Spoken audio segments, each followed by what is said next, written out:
السلام علیکم ورحمۃ اللہ وبرکاتہ۔ اللہم صلی علی محمد النبی الامی وعلی آلہ وسلم تسلیما کثیرا۔ امید کرتا ہوں سب خیریت سے ہوں گے۔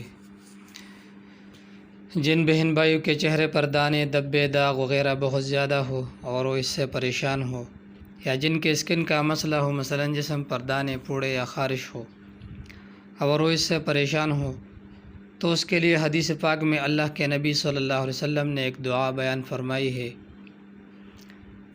وہ دعا یہ ہے: بسم اللہ تربت ارضنا بریقۃ بعضنا یشفی سقیمنا باذن ربنا۔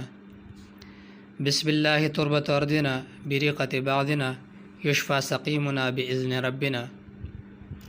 اس کا طریقہ کار یہ ہے کہ انگلی کی نوک پر تھوڑی سی لعاب لگائے اور یہ انگلی پاک صاف خاک میں ملے اور وہ خاک والی انگلی متاثرہ جگہوں پر ملے۔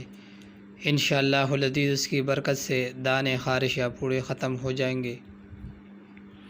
یہ عمل روزانہ 3 مرتبہ 3 بار کرے، انشاءاللہ اس کی برکت سے دانے، دبے، داغ، خارش کے مسئلہ انشاءاللہ العزیز جڑ سے ختم ہو جائیں گے۔